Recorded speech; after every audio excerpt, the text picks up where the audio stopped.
to my brothers, help me please. When I say brother, help me please. Body winds up no cane, no get me down. Get down on my knees. There have been times that I thought I couldn't take for long, even though I don't know what's up there beyond the sky. It's been a long time coming, but I know a change is gonna come. Oh, yes it will. Change is gonna come.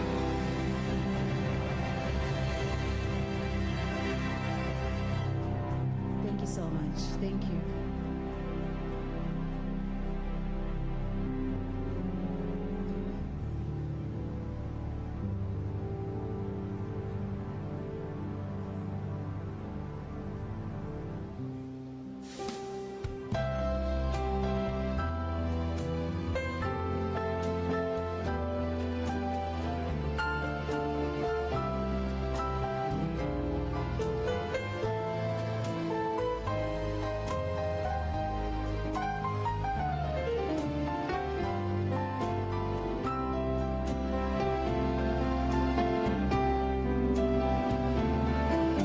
I see trees of green, red roses too. I see them bloom for me and you. Well, I think to myself, what a wonderful world.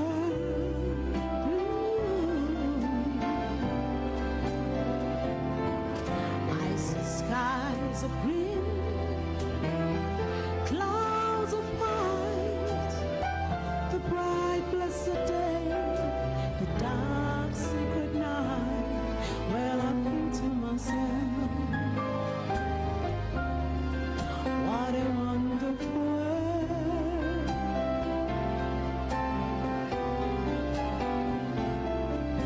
The colors of the rainbow, so pretty in the sky, are also on the faces of people going by. I see friends shaking hands, saying, how do you do? They really saying, I love you. I hear babies cry, watch them grow. They learn much more like you'll never know. Well, I think to myself, what a wonderful world. Will you take some peace?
fish are jumping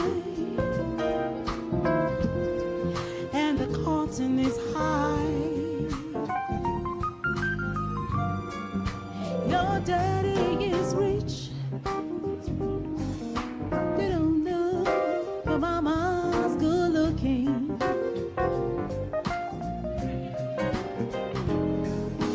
Hush, little baby, don't you cry.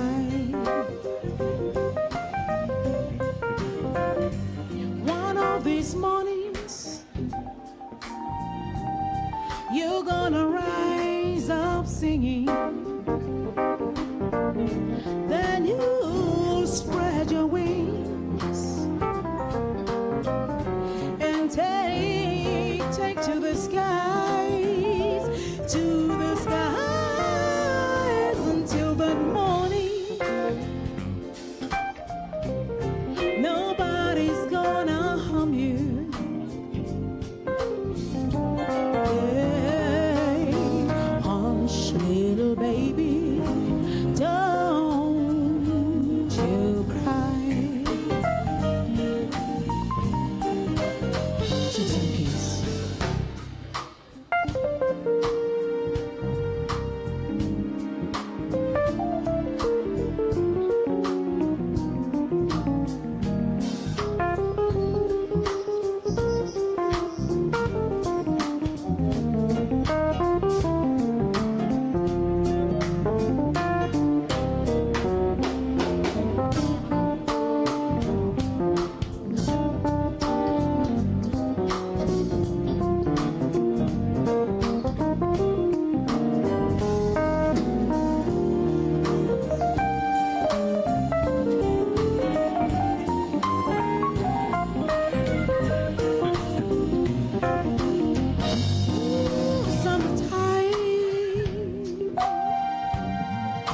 The living is easy.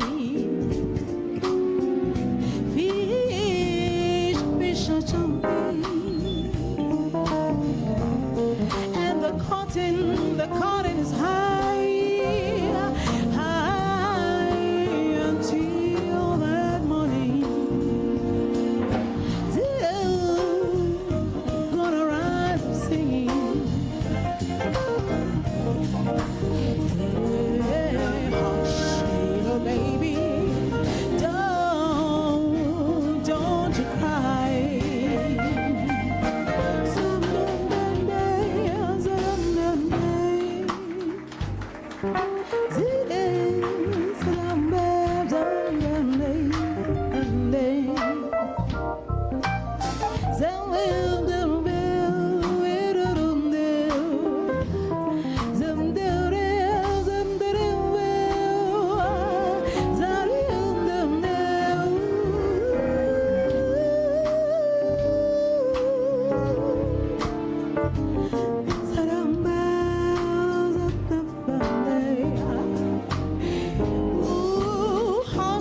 Baby,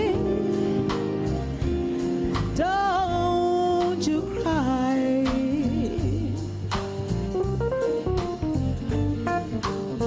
Hush, little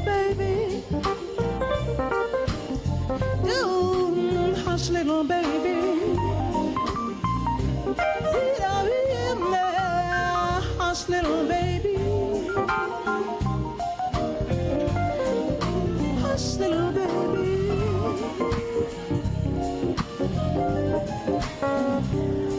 Mommy and Daddy standing by.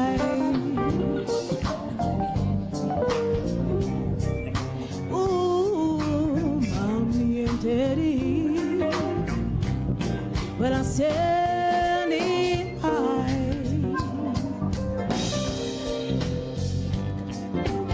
Mommy and Daddy, well, I'm standing by.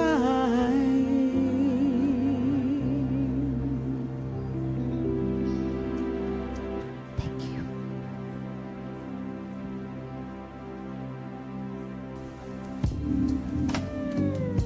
Enjoy this beautiful classic, South African classic, music in the air.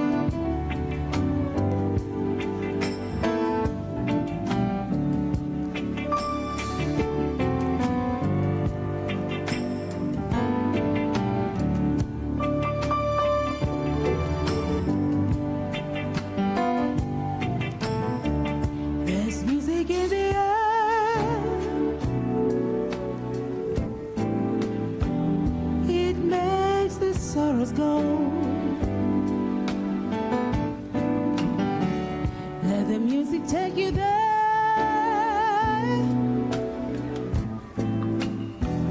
Far from the world you know. You can feel it when I sing. And you know love. There's a joy in everything. And there's more love. If ever someday you'll come to hear the song, I'll show you a way.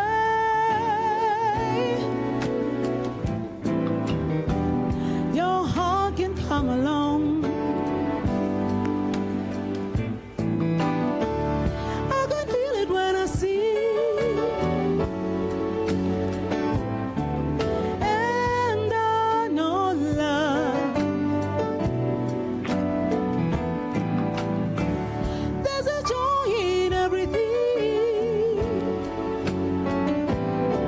And there's more love. Well, look for love in the music. Lost in the melody, you find love. Look for love in the music. Lost in the melody, you find love.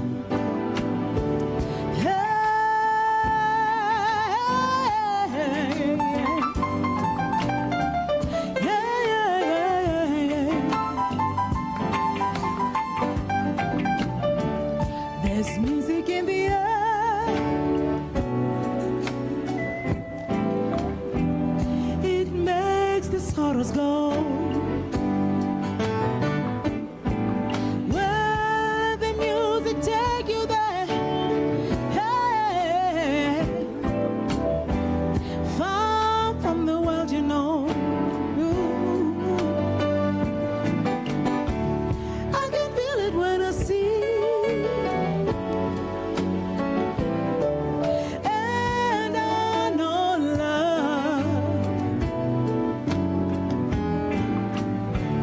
There's a joy in everything. And there's more love. Well, look for love in the music. Lost in the melody, you find love. Look for love in the music. Lost in the melody, you find love.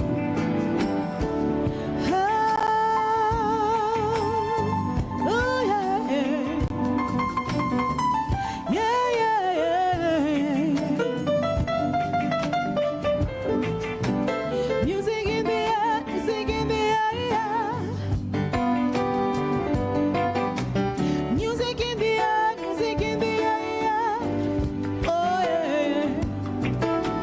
Music in the air, music in the air. Music, music, music. Yeah. Yes, you'll find love in the music. Yes, you'll find love in the music. Yes, you'll find love. Yeah, yeah, yeah. In the music. Yes, you'll find love. Yeah, in the music. Thank you very much. Thank you so much.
smile and you dance.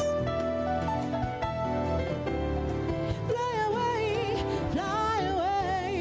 Sarore, sarorora, sarore, sarore, saparore.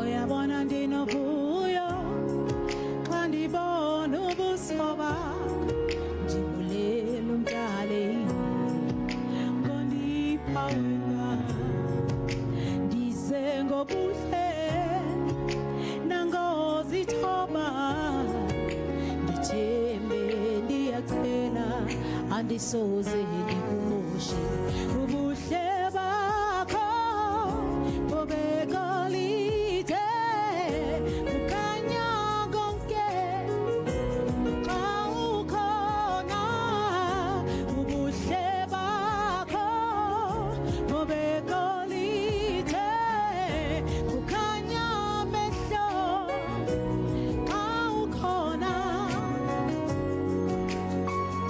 Ndikhe ndicinge ukuba uzonshiya, uphinde kwawena undithande,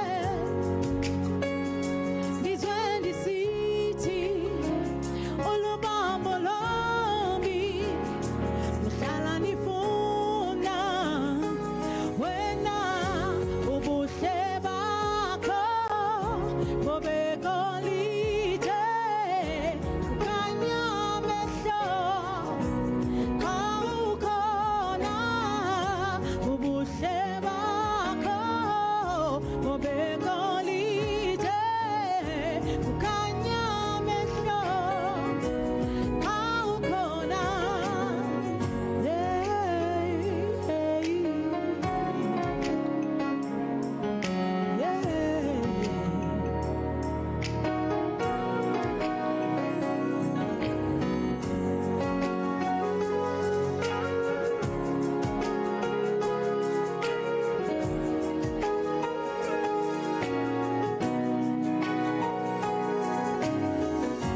Ubuhle bakho bobekolide bukhanya amehlo xa ukhona, ubuhle bakho bobekolide bukhanya konke xa ukhona.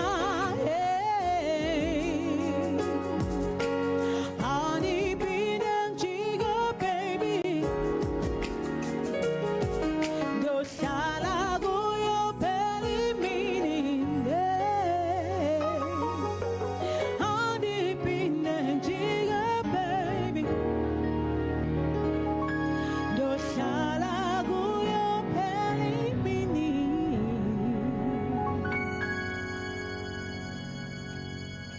Thank you. Thank you.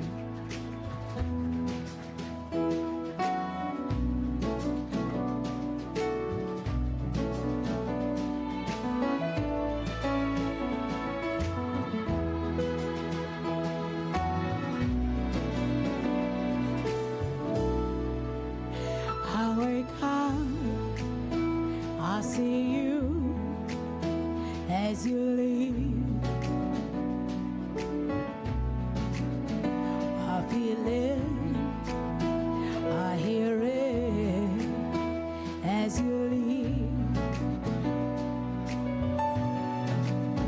When we kiss, I want deep, but you far away.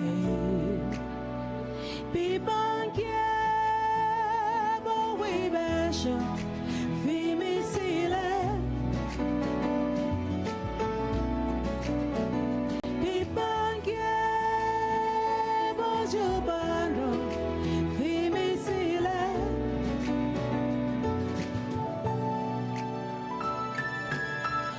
used to be my everything, treated me like I was a queen. What spell have you cast on me? Always lied and believed.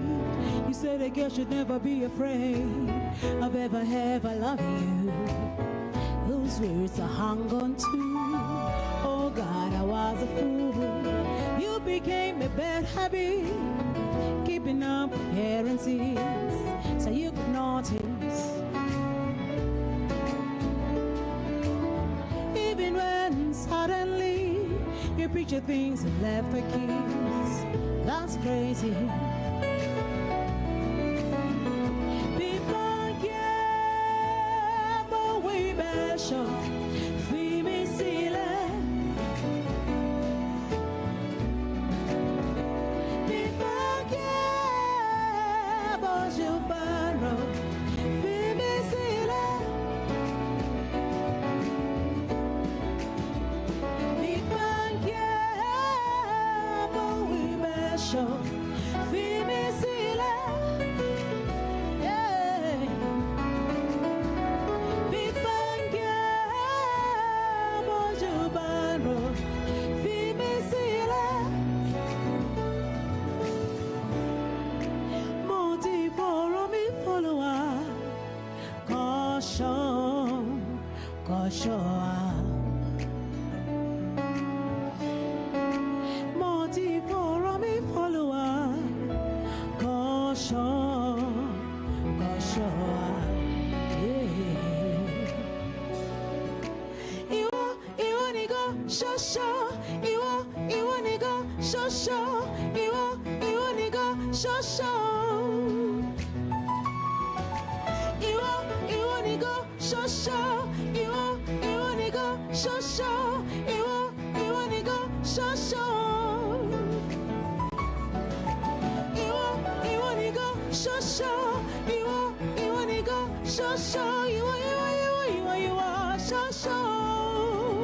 Hey, iwo nigo shosho, iwo nigo shosho, iwo nigo shosho. Iwo nigo shosho, iwo nigo shosho, iwo shosho. Hey, yeah,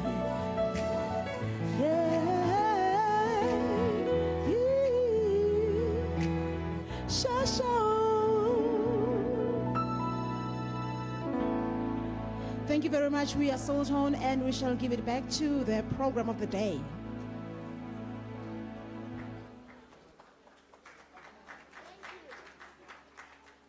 Thank you.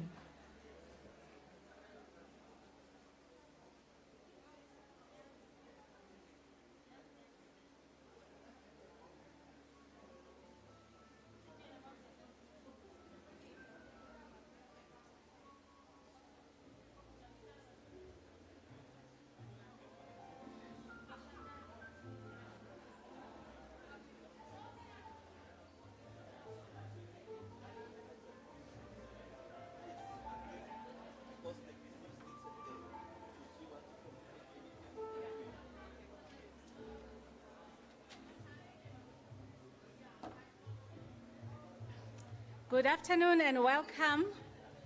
May we quieten down the music? Thank you. Welcome to the third OR Tambo Memorial Lecture. We are pleased that you are here with us. May I request that we settle down as the Minister, the Vice Chancellor, the Ambassador of the USA, the High Commissioner of India, the Deputy Minister of Public Works, Ms. Swartz, and the Deputy President in the Presidency, Ms. Mutaung, are about to join us.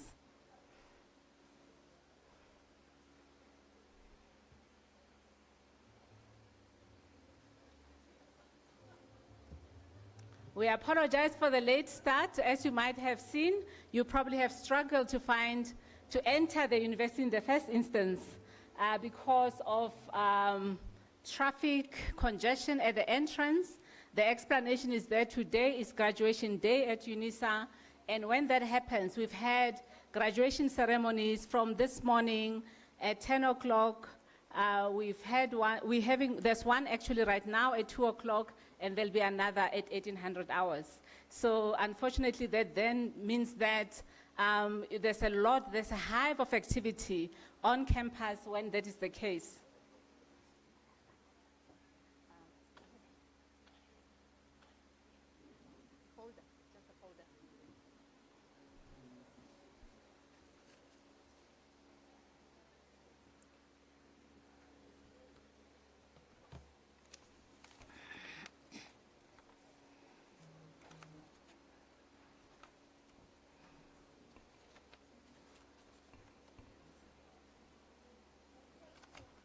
May I, yes, I think, let me greet the ambassador, Ambassador Tambo. I believe she's in the room.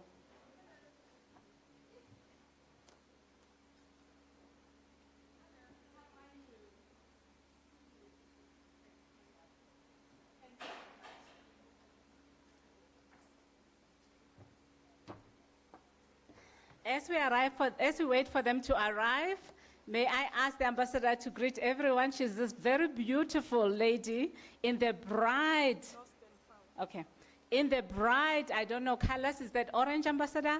Or pink with many beautiful African colors, a palette of colors right here. There's Ambassador Nomathemba Tambo.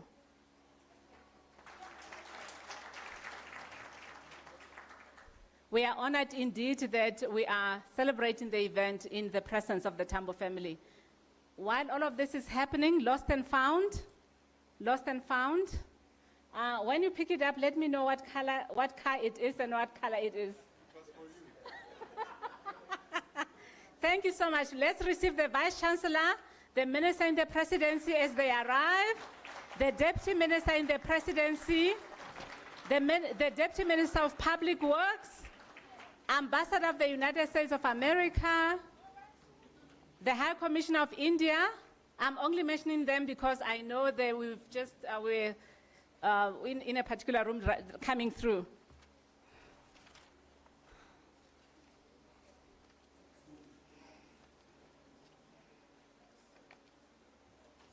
We are very pleased also to be joined by several embassies that have honored our invitation today to join us today as we celebrate this very important occasion.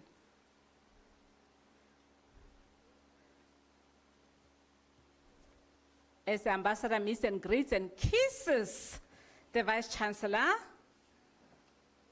and the Minister in the Presidency.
We have in the house today celebrating with us a number of embassies that have come through. I've already mentioned the Ambassador of the USA, the High Commissioner of India. We have in the room representation, the Ambassador of Turkey is in the room, the Ambassador of Colombia.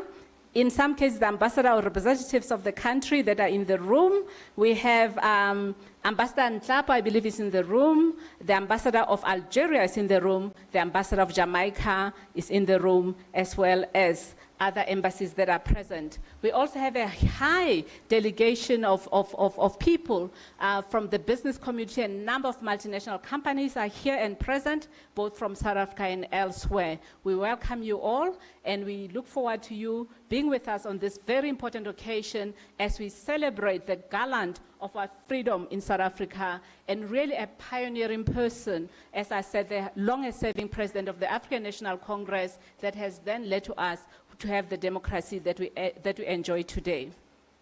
In the program, you will see, ladies and gentlemen, that is on your table, that we will run the program as follows. And perhaps without, I interact a lot with people from DECO, and they are always guiding me on protocols and such matters. And if I have not mentioned your embassy, please forgive me. We didn't mean to just mention some and not others as well. But Ambassador Brigadier, I'd like to point out actually this particular fact that we continue at UNISA to enjoy the partnership with the US Embassy on the Young African Leadership Initiative, the YALI. This program is continuing here at UNISA with the UNISA School for Business Leadership and has been running for several years. So we are very pleased, sir, for this continued support to our university in this way and many other ways in which you do so. Other embassies as well, we have noted your continued support. A number of you were with us this very Tuesday when we held the event where Ambassador Diseko was here. So we really feel spoiled as the University of South Africa that we are located in a place where it is possible for us to establish this relationship with the diplomatic community and for them to be with us and support us in many different ways as you continue to do so. Members of think tanks and are also here. We are also spoiled to have amongst us. She happens to be a trustee of the Thabo Mbeki Foundation, but she's a chancellor. We have a chancellor of another university, Advocate Mjanku Gumbi, here in the very beautiful green outfit. Advocate, do you want to greet them? She's no stranger to UNISA. She's no stranger to UNISA. We've known her for several years as we've continued the collaboration with the Thabo Mbeki Foundation for the establishment of the then Thabo Mbeki African Leadership Institute, now called the Thabo Mbeki School for Public and International Affairs, as well as the Thabo Mbeki Presidential Library and other programs that are joint programs of the Thabo Mbeki Foundation and UNISA. With not much ado, I think I'm going to just move on to the program because we are chasing time. I am accompanied by my two program directors that are sitting right here. Do you want to greet Kolile Gaba, as well as Tabiso Mulife? They'll be running the program with me. I would love to then hand over, right, to my next program director. Thank you and welcome.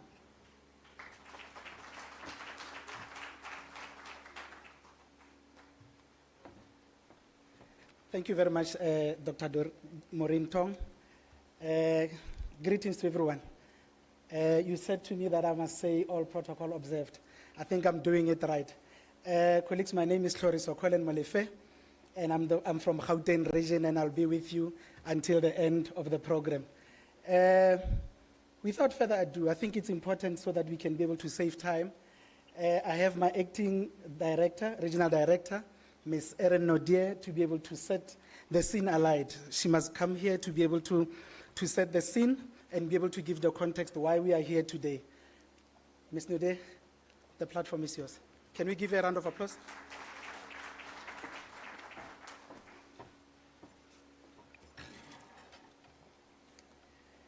A very good day to you all.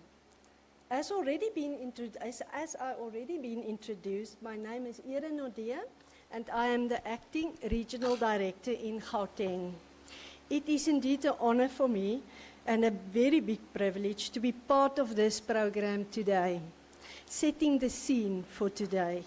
We are truly honored to have the Oliver and Adelaine Tambo Foundation here to witness and share in this very important ceremony. The fact that you graced this occasion with your presence is an indication that you value the partnership with the Gauteng region. Under the theme, Reclaiming Africa's Intellectual Futures, this event hosted by UNISA Gauteng region underscores our unwavering commitment to preserve and cherish the values and the principles of Oliver Tambo. His enduring dedication and commitment to the cause of justice, equality, and the pursuit of freedom continue to serve as an eternal wellspring of inspiration to all of us.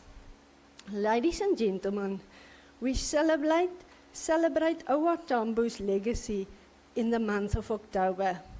This specific day, 27 October 2023, was specially chosen because today, late OR Tambo would have been 106 years old.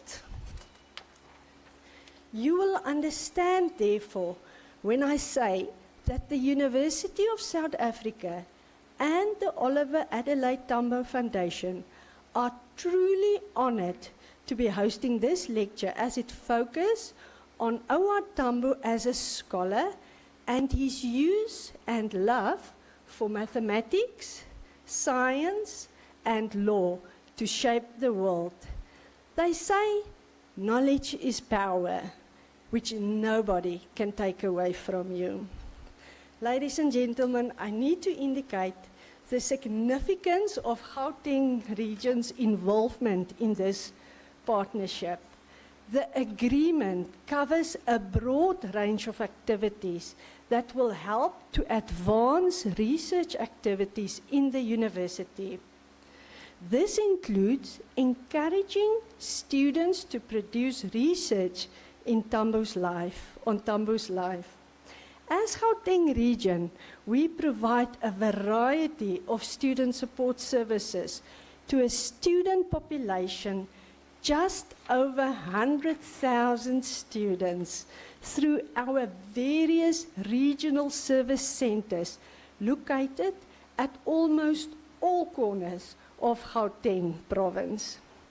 Our focus on student-centeredness makes us a befitting partner of OR Tambo as he used education as a way to challenge and to fight the injustices faced by African people. Under the theme Reclaiming Africa's Intellectual Futures, the region appointed academic literacy facilitators to especially help our undergraduate and postgraduate students with literacy and numeracy challenges. These facilitators also assist our postgraduate students in formulating research proposals, article writing, and critical reading. The region, Gauteng region, has 17 computer laboratories. We have more than 700 computers, and we've appointed digital learning advisors to assist our students with digital literacy, technical challenges, as well as academic support. In the regions, our students have access to regional libraries, and very importantly, we provide a range of counseling support services, which include personal support, financial guidance, health issues, and other generic support. Prof. Lenka Bule, our own principal, we are honored to have you with us today, as you will do the welcome address and also introduce the participants of this event. Thank you very much. We know you are very busy. Ladies and gentlemen, I cannot immediately think of a more eminently qualified person than our keynote speaker for today, Minister Ntshavheni. Minister, it is a distinguished leader with a remarkable record of excellence in both the public and the private sector.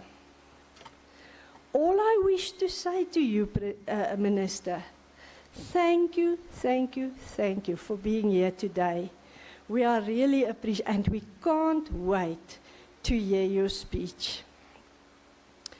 To the Tambo family, presented by the ambassador, may I say Tembi Tambo, presented here today, we remain extremely excited to be an active participant in this partnership. Mindful of the fact of our discussant, Dr. Neri, a postdoctoral research fellow at the Institute for Pan-African Thought and Conversation, as Gauteng region, we wish to extend our excitement about your presence and looking forward to the input you will be sharing with us in response to the keynote speaker's address. Distinguished guest, the Minister, the Office of the Minister, our VC and Principal, the Council, Executive Management, and I want to make maybe a disclaimer to our acting registrar and our acting deputy registrar being here, that they could not be here today, as well as the other regional directors who are here today. And last but not least, our Gauteng staff being here. You are most welcome, and I thank you all. I want to say to you, this is your region, this is your province, and I simply set the scene and share our greetings from UNISA Gauteng region today. Thank you, Mr. Program Presenter.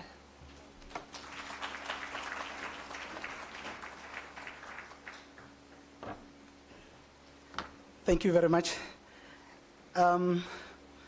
Nkambula, you know, the amazing part about the whole gathering here is that on the 27th of October in 1917, in Bizana, Eastern Cape, a leader and a changer, a man who changed everything, was born. And we all thought that he won't be able to pave much because of how the system was doing. But he said, regardless of how system unjust it might be, I'll definitely go to exile and be able to preach and talk about what needs to happen in South Africa. That's why we are gathered here today, because he's the man who made sure that democracy is born, while others were inside and locked up in Robben Island. So we really need to look at ourselves and say, we are talking about a man who was supposed to be 106-year-old, and also not forgetting that what happened in Zimbabwe before we have the Harare Declaration where he fell ill. But whatever he paved, today we are here and celebrating the fruit of his work. Prof. Nkambula, I know that I'm not supposed to say much about you. I'm told that you don't like to be mentioned much here, but I know that you have served in some of the universities, including University of Free State, even our university as well. We have been here before, and also served at the University of Witwatersrand. It's time for you to come to the podium and be able to do your welcome address, and also introducing our guest speaker, who is the minister in the presidency. A round of applause, ladies and gentlemen, for Prof. Nkambula.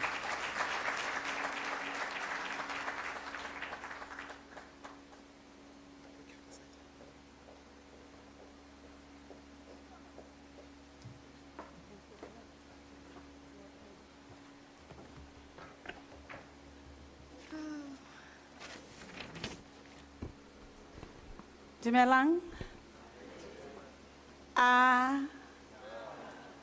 Afshin. Sanbonan. Khotsong. Assalamu alaikum. Kalimera. Ni hao. Thank you. Thank you very much, colleagues. Let me take this opportunity to welcome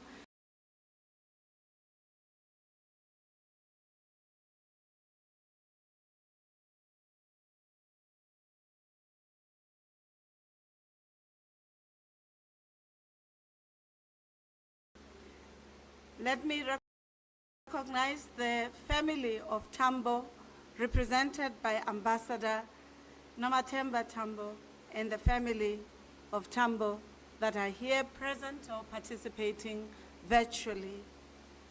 Let me also recognize the diplomatic corps, all represented embassies that are here in this afternoon, dignitaries from the national, provincial, local, provincial, and national who are here, friends of the University of South Africa, our sign language interpreters, representatives of other universities, councils present, representatives of the media, fraternal, administrative staff, and members of the university community, academic staff, distinguished members of the audience, ladies and gentlemen, good afternoon.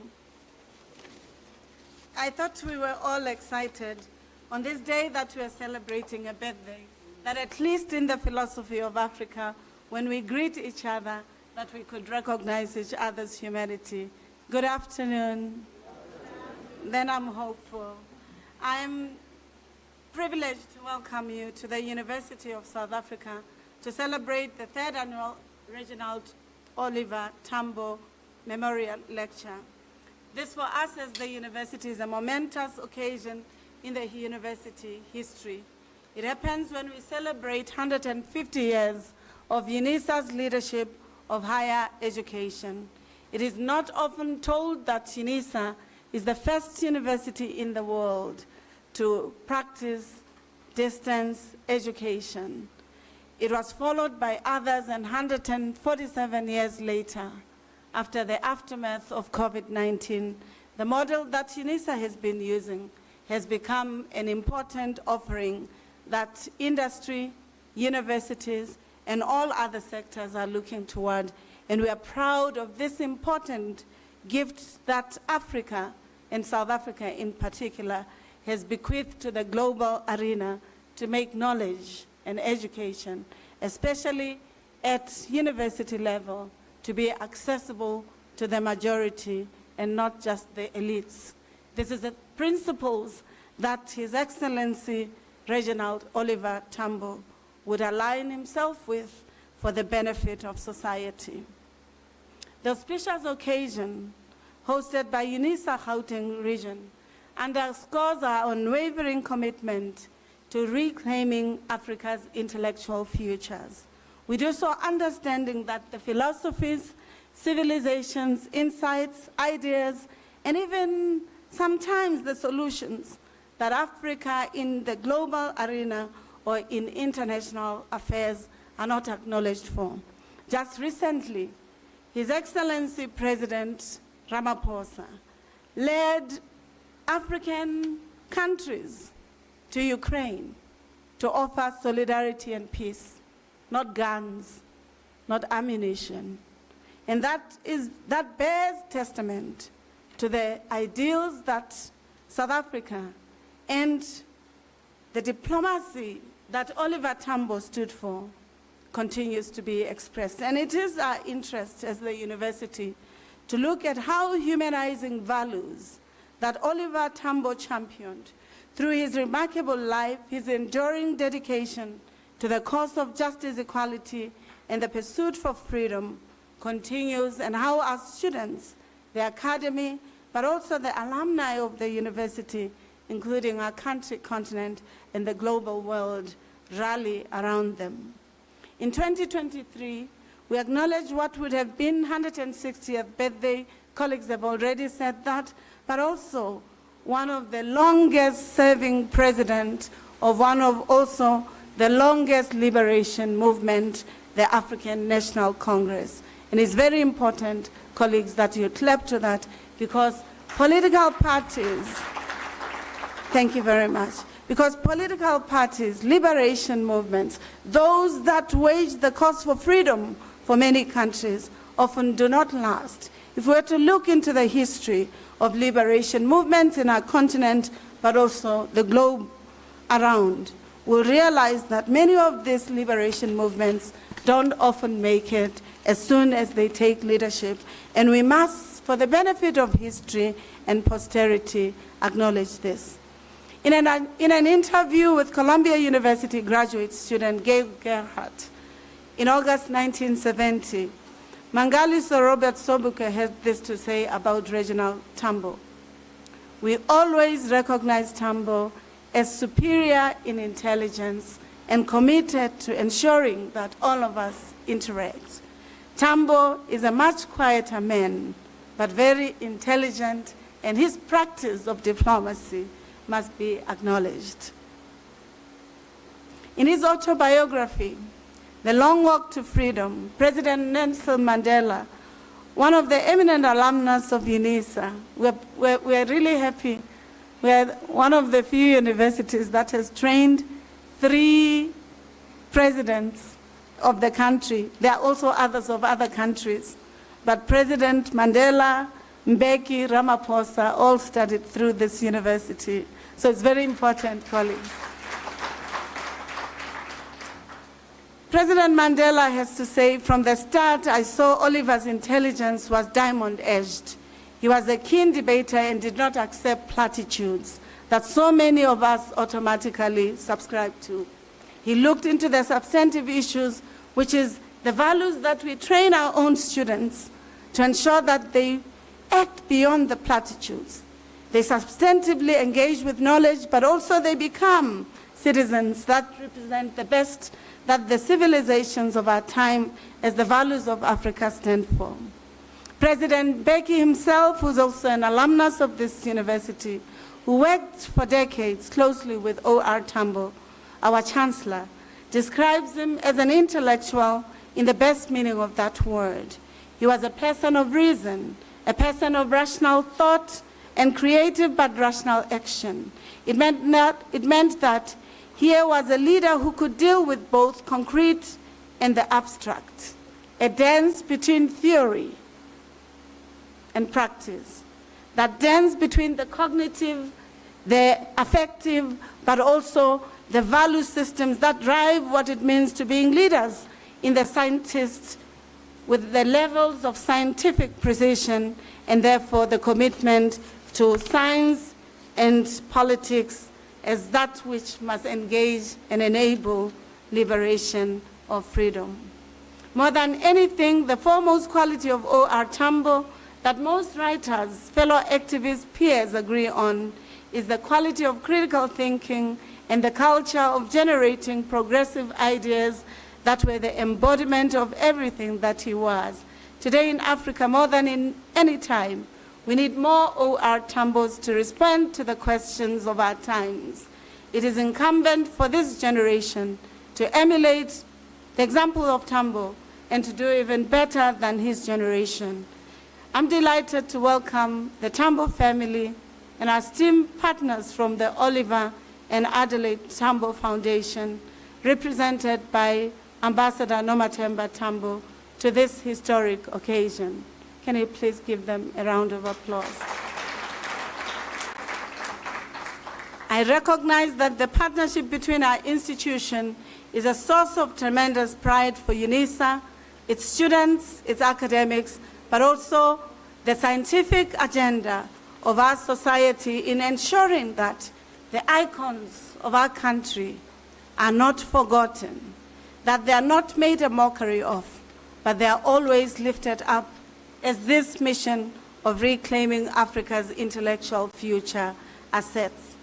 Our keynote speaker for this year's lecture is a very vibrant keynote speaker with exceptional credential, not only interested in that dance of public and ensuring that public systems, institutions are excellent in our country, but he also comes with a strong experience of corporate sector and participation.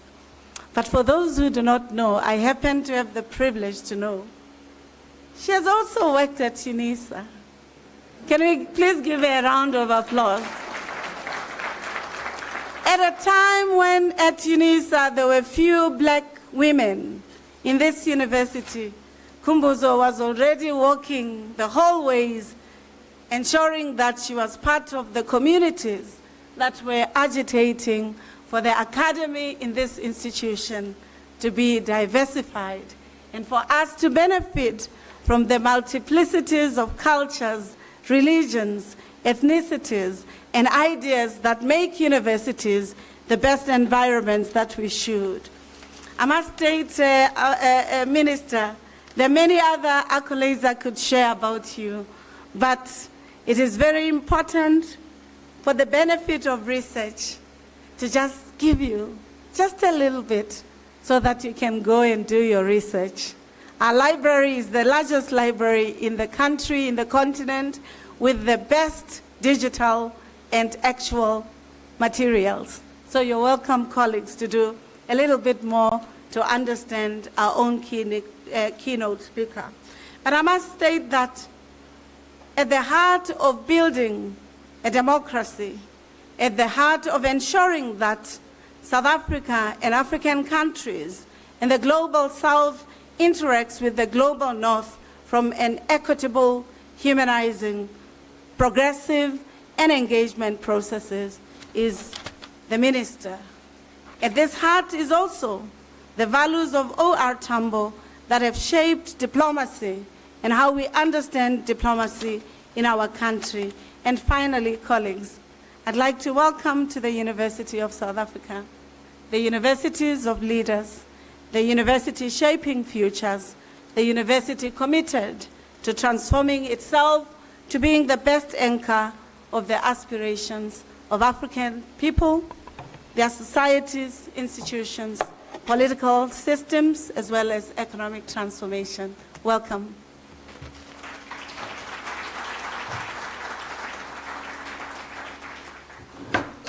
Sorry. No, I won't fall. I was a bit away. Not now. The reason why I ran back was just to tell you, in 2021, we were number 13. In 2023, we are number 7. So there's improvement. I just wanted to say we had 39% of the academy. We now have 61% of the academy with PhDs. We are looking towards being 80% or 90%. In terms of the rankings, our engineering faculty for the first time, Times Higher Education has recognized them as #1 in the country, alongside with Stellenbosch, Northwest University, and we're quite proud. Resources, we want to get a little bit more, or we'll tell you only when we have 20 or 30 or more. Thank you very much. You're welcome.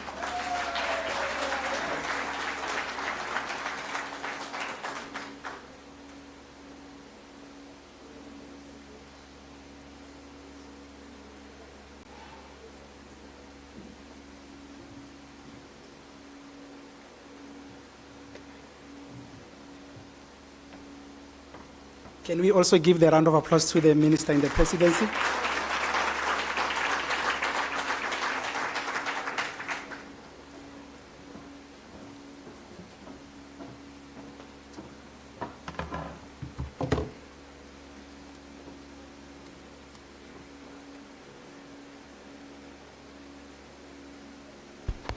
Good afternoon. How do you match that? So I was sitting there and I thought, I'm now here to listen to the lecture. Thank you, Vice Chancellor, and in particular for the last part that you have mentioned in terms of the performance of UNISA. Because in the midst of everything, there is a tendency to want to minimize the achievement of a black child, in particular black women. They demonize us. They demonize us. They say all things because they do not want an African girl child to rise.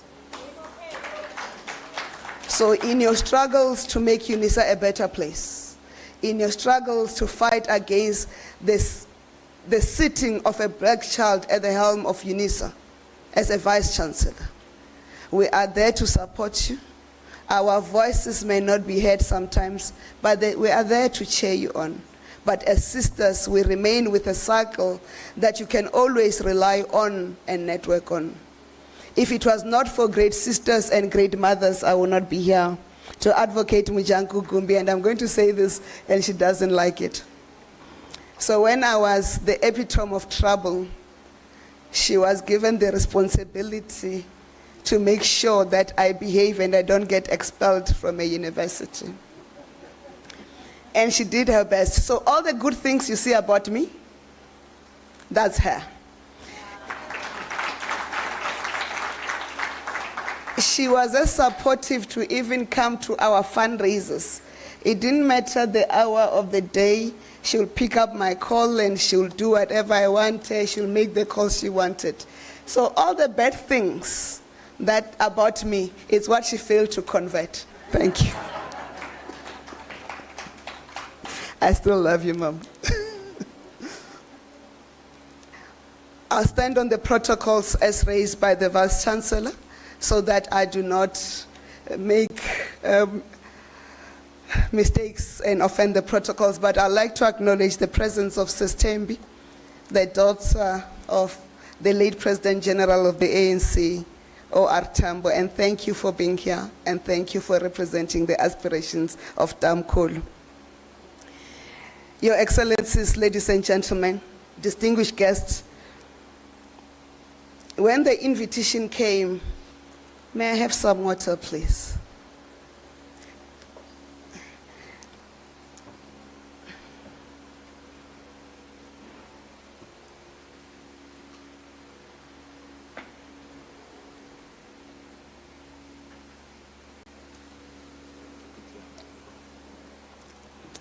You can tell by the level of my nervousness.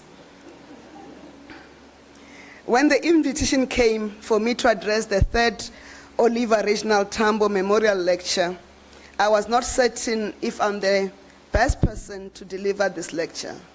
For one, my boss says if diplomacy was a course, it's a course I'll fail with flying colors.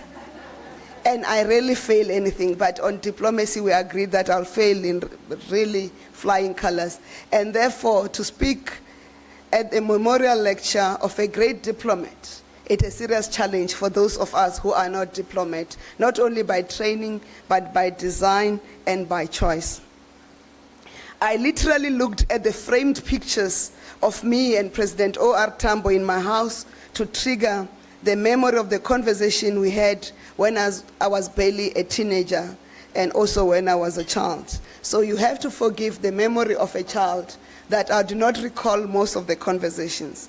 But my decent recollection of my conversations with him was on the first MK conference in 1991, but I could only remember his amused recollection of my feistiness when we sought him out as leaders, and in this space, leaders being the operative word of the pioneer movement, Masupatsila, Awalta Sisulu, towards the drafting of the OAU, now the AU Children's Rights Charter.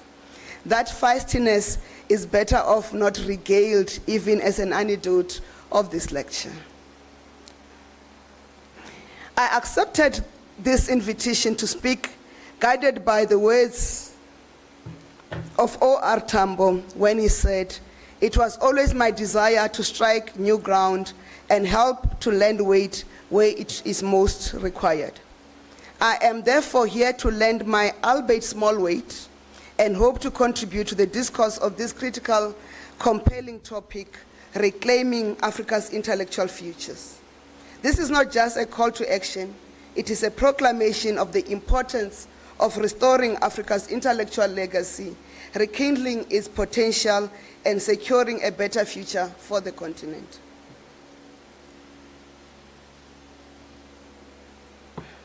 We are gathering to discuss this compelling topic in honor of the legacy of a remarkable individual, a visionary leader, and a tireless advocate for African intellectualism, President General Oliver Reginald Tambo.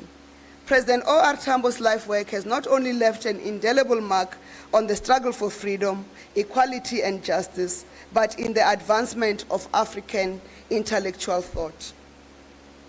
With luminaries in this room and many books written about OR Tambo, I do not dare to think I understood him better.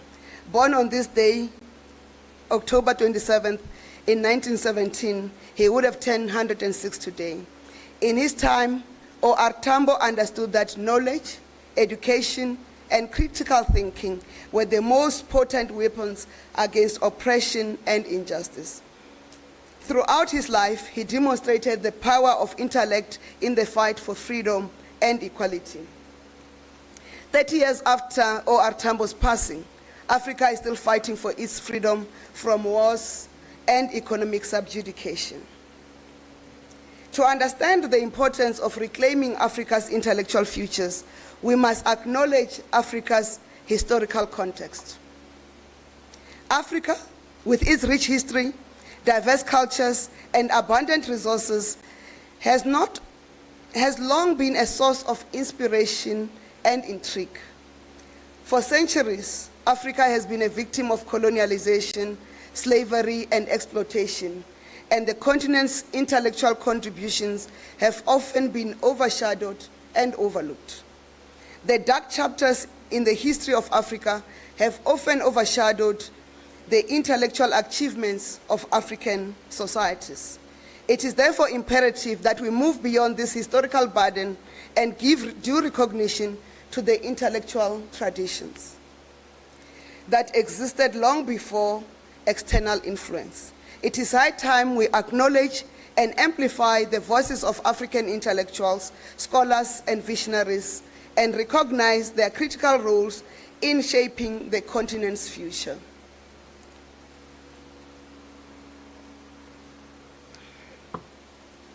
Since we cannot reclaim the future without acknowledging the past, this may require the rewriting of Africa's intellectualism, including amplifying the contributions of Timbuktu to global intellectualism, particularly during the height of the Mali Empire in the 14th and the 15th centuries. For those of my age and younger, Timbuktu became a renowned center of learning with numerous universities and libraries. It attracted scholars and students from various parts of Africa and beyond. It was home to an impressive collection of manuscripts, many of which contained valuable knowledge on subjects like mathematics, astronomy, medicine, and literature. These manuscripts were meticulously preserved with the contribution of former President Thabo Mbeki and the Chancellor of the University of South Africa. The city, yes, Timbuktu was a city, and this debunks the notion that cities are a creation of our colonizers. The city fostered a rich tradition of scholarship and education, with scholars contributing to diverse fields, including Islamic theology, jurisprudence, and the sciences. In addition, Timbuktu's intellectual vibrancy facilitated cultural exchange between Africa and the wider world, contributing to a deeper understanding of various cultures. Timbuktu scholars made notable contributions to astronomy and mathematics. Who would have believed that the Dark Continent had astronomers and mathematicians before the colonizers came to our shores?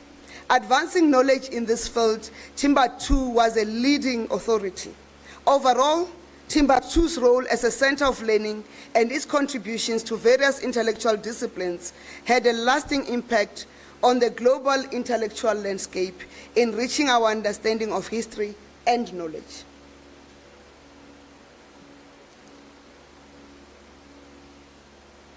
So what of the global contributions of African intellectuals? African intellectuals have made significant contributions to various fields from literature to science and technology, and they have left an indelible mark on the world. We must recognize and celebrate these achievements, not as exceptions, but as a part of a larger tradition of African intellectualism. So here we go. And it will not have been a lecture, it will not be a lecture if I don't test your knowledge of African intellectuals. Have you heard or read about, from Egypt, Imontov, the Egyptian polymath? Mohammed Abda, the Egyptian jurist, religious scholar, and liberal reformer, regarded as the founder of Islamic modernism. Samir Musa, the Egyptian nuclear scientist. Ahmed Ziwali, the Egyptian-American scientist, awarded the 1999 Nobel Prize in Chemistry. Ismail Mustafa al-Falaki, the Egyptian astronomer and mathematician, and also the Nobel Prize winner. From Tunisia, Aziz Boucher, the American physicist and filmmaker born and raised in Tunisia. From Algeria, Fatassa Ogarezo, the international law scholar and judge of the African Court of Human and People's Rights. From Morocco, Rachid Yazami, the French-Moroccan scientist best known for his research on lithium-ion batteries. From Sudan, Mo Ibrahim, the Sudanese-born British mobile communication entrepreneur and engineer. Mohamed Osam Bola, the biomedical engineer who works on diabetes monitoring. Nashwa Essa, the nanoparticle physicist. Mohamed H.A. Hassan, the mathematician and physicist.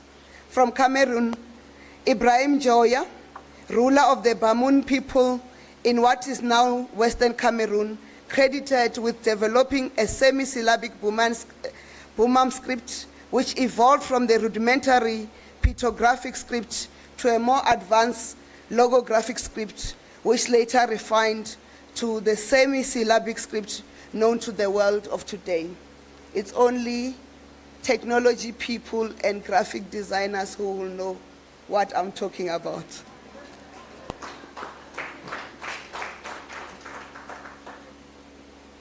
Did you know that Perkins Ajona, the Cameroonian graduate of Massachusetts Institute of Technology, invented a novel technology for calibrating radars for self-driving cars while pursuing an internship at General Motors?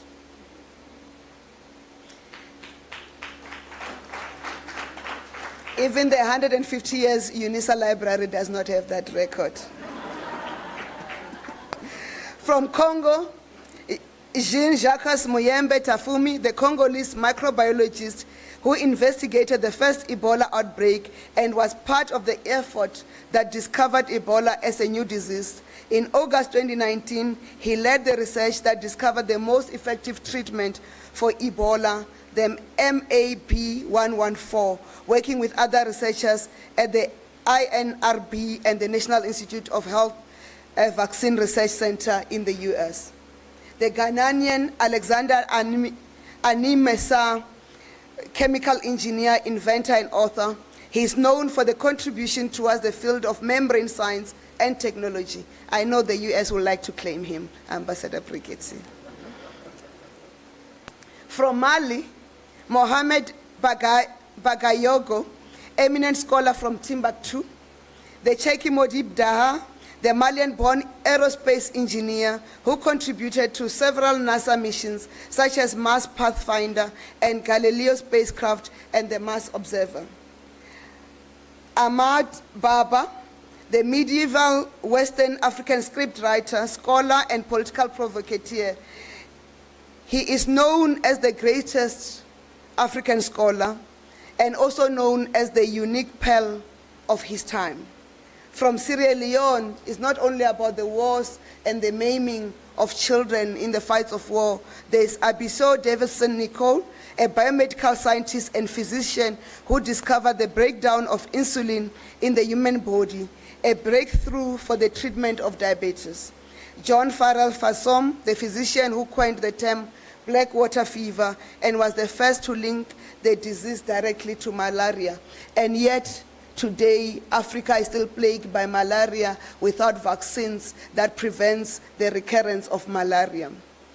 From Nigeria, Catherine Obajinungu Cholunu, the Nigerian writer, researcher, and former lecturer of African Cultural and Gender Studies.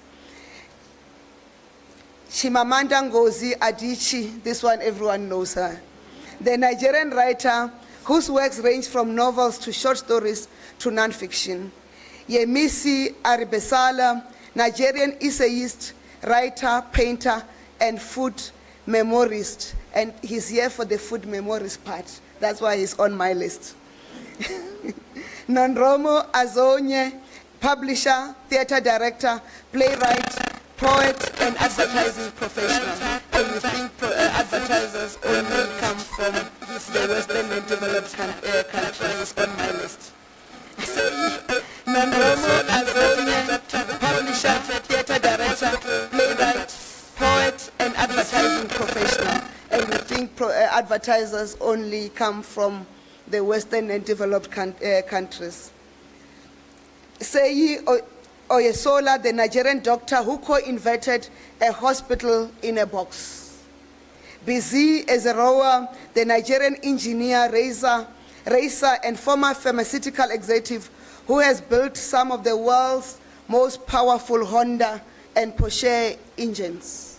Did you know when you're driving that Honda Ballade or the Porsche Cayenne that the engine beneath that bonnet was designed by an African?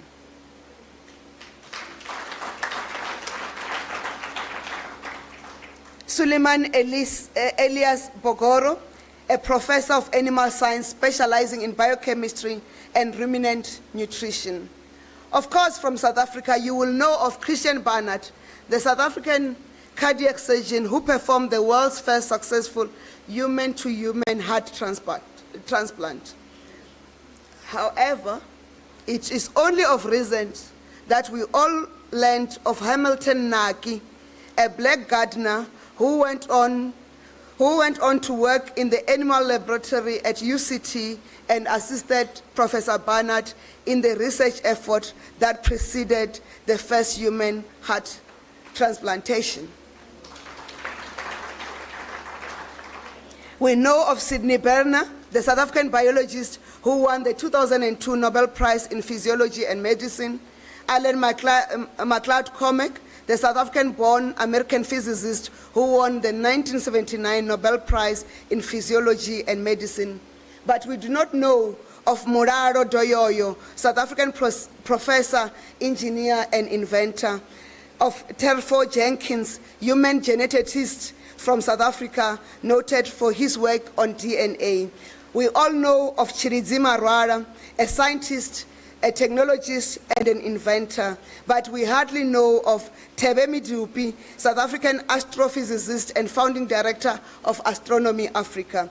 We do not know much of Pilisiwe Nomgongo, professor of analytical chemistry and South African research chair in the nanotechnology for water.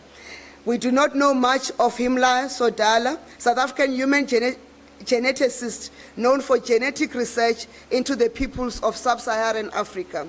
Did you know of Kwarsha Abdullah Karim, South African HIV researcher? But you all know of Elon Musk, the CEO of SpaceX and Tesla Inc.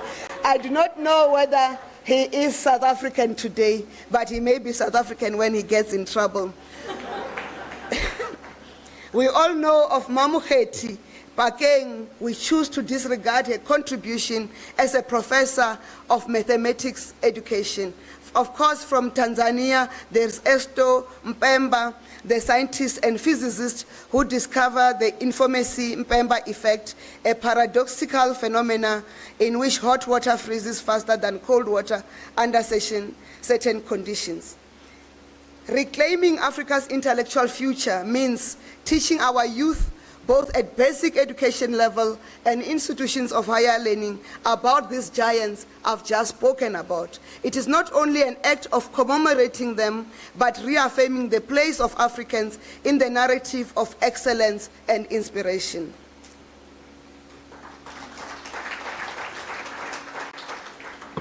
This is also a reaffirmation that Africa is not a monolithic entity, but a continent with a multitude of cultures, languages, and perspectives.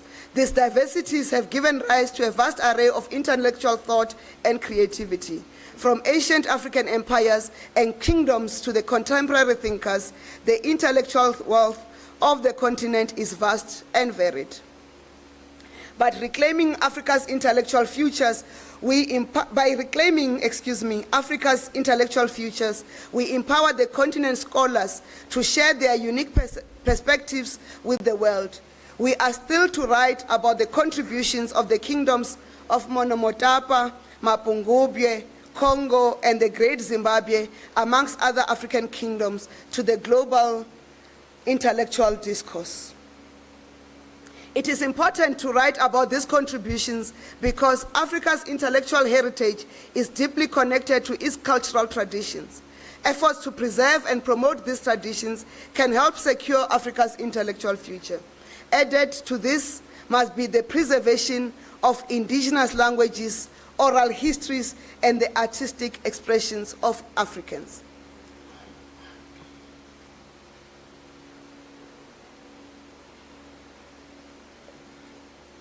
Speaking of Africa's traditions, it is important to remember that Africa has often been portrayed through stereotypes that do not do justice to its complex reality. By reclaiming Africa's intellectual futures, we challenge these stereotypes and present a more accurate and dynamic image of the continent. Education is a cornerstone in the reclamation of Africa's intellectual futures and challenging the stereotypes about our continent. By investing in quality education systems, we empower the next generation of African thinkers to build on the achievements of their predecessors. This includes fostering critical thinking, research, and innovation. Intellectual progress is often born from open and inclusive dialogue. It is essential to create platforms and spaces for African intellectuals to engage with global conversations. This exchange of ideas can lead to innovative solutions to local and global challenges. Collaboration between African intellectuals and their counterparts worldwide can lead to the development of new ideas and solutions. Encouraging partnerships can help harness the full potential of Africa's intellectual capital. The time has come for us to reclaim Africa's intellectual futures. We must recognize that the intellectual wealth of Africa extends far beyond its past achievements. It is a vital force that can drive our progress in the 21st century. I would like, therefore, to propose some key steps we must collectively take to achieve the reclamation of Africa's intellectual futures. The first one is investing in education. Access to education is the cornerstone of intellectual progress. We must prioritize education from early childhood to higher learning, ensuring that every African child has the opportunity to realize their potential. This investment will create a generation of critical thinkers, inventors, and problem solvers. As South Africa, we today know from Census 2022 that 60.2% of children are in early childhood learning, but we are concerned about the 5.3 million children who are not participating in the ECD program. For this reason, we are working on measures to ensure their participation. Today, I would have been proud to report to President OR Tambo that 30 years later, the number of children with no access to education has declined to just 6.9%, and the number completing grade 12 has also increased to 37.6% from a mere 16.3% in 1996. And post-school graduates have grown to 12.2%. So as we commit to leave no one behind, we challenge universities such as UNISA that its next 10 years and not the next 150 years, a Vice-Chancellor, must find mechanisms to ensure that broader access to quality and relevant post-education for all. The relevance of education is important if South Africa and Africa is to address the high population of not in education and not in training youth that bedevil our country and continent. We must all take a leaf out of the book of OR Tambo, who, when confronted with a large influx of young people fleeing the country in 1976, he established the Somafco Somomahlongu Freedom College in Mazimbu. Second is preserving cultural heritage.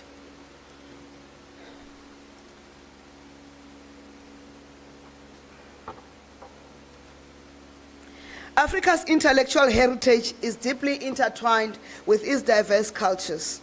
We must preserve and celebrate the vast array of languages, tradition, and oral history that have been passed down through generations. These are repositories of knowledge that can inspire contemporary solutions. During the COVID-19, in this country and in the rest of the continent, we relied on traditional African medicines such as mhlonyane and chumbeumbe to cure and survive the COVID-19.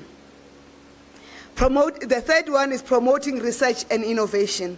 Africa has a wealth of untapped potential in the fields of science and technology and innovation, encouraging research, providing support for investors, inventors, and entrepreneurs, and creating an environment that fosters innovation that will allow Africa to compete on a global scale. If we had recognized Bodoyoyo and Bomarara, amongst others, this country will be furthest because their innovations would have been far. But today, as a country, we do not have a plan on how to invest in the inventions that are made by our own, and we seek to submit them and subject them to the PFMA. When I continue to ask, when Zoom was adopted by government, where was the PFMA in 2020? The fourth is engaging the diaspora. The African diaspora is a vast source of intellectual capital. I do not want to go there, Ambassador Brigitte. We should actively engage with the African diaspora to tap into their knowledge, expertise, and resources, and encourage them to contribute to the continent's development, not as a charity place, but as an investment into the future of the next stage of development. Advocating for inclusivity and gender equality is number 5. Africa's intellectual future can only be truly reclaimed if we ensure that all voices are heard and all individuals have an equal opportunity to contribute. This means promoting gender equality and diversity in all sectors. Until the majority of the population in the African continent, who happen to be women, are successful and contribute meaningfully, the African continent will not prosper. Therefore, the continued attack on African women and their prosperity must cease, because it's not in the interest of our own as humankind. It's only to serve to cut your nose to spite your own face. Lastly is collaboration and partnerships. Africa should seek collaborations and partnerships with the global community. International cooperation can facilitate the exchange of ideas, resources, expertise that will drive intellectual progress. However, the collaboration also and partnership of our own intellectual pool of resources will also advance our own growth and development in the international community. The collaboration of UNISA in Stellenbosch and the University of Venda will advance the science and technology and indigenous knowledge systems. Therefore, reclaiming Africa's intellectual future is not just an aspiration, it's an imperative. The world is changing rapidly, and Africa must take its place in the shaping of the future. As we move forward, let us remember that Africa's intellectual legacy is not just about the past, it's about the present and the future. It's about harnessing the power of knowledge to address the challenges we face, from climate change to healthcare, from economic development to social justice. Together with dedication, resilience, and unwavering belief in Africa's potential, we can and will reclaim Africa's intellectual futures. The journey is challenging, but the destination is worth the effort.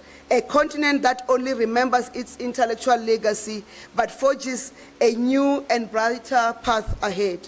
As we commemorate the life of OR Tambo, let us be inspired by his legacy. Let us continue to champion Africa's intellectualism, recognizing that The future of the continent depends on the power of knowledge, critical thinking, and unity. Let us strive to make education accessible to all, nurture diverse perspectives, and seek solutions to the challenges that faces Africa today. In conclusion, reclaiming, before that, I will not do justice if I do not say this. Oliver Tambo's life exemplified the synergy of political activism and intellectualism. He demonstrated that the struggle for justice and equality required not only courage but also intellect, not just action but also reflection. In conclusion, and as we reflect, reclaiming Africa's intellectual futures is not just about recognizing the past, but about shaping a brighter, more inclusive future. Africa's intellectuals have much to offer, and their contributions are vital for addressing the complex challenges of our time. By supporting and celebrating Africa's intellectual voices, we contribute to a more equitable and intellectually rich world. Let us embrace this opportunity to learn from, collaborate with, and empower African scholars and visionaries, ensuring that their voices are heard and their ideas are acknowledged on the global stage. Happy birthday, President OR Tambo. Thank you.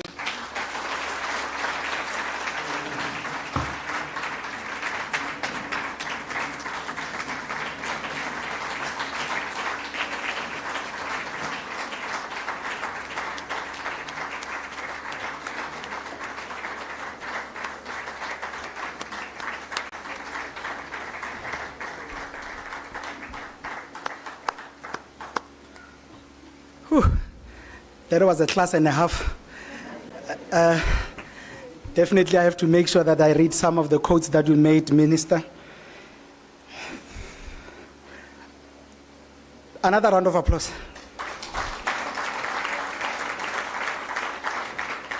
Because I'm still thinking about the gardener that helped Chris Barnett. So definitely I must make sure that I read, and I read a lot.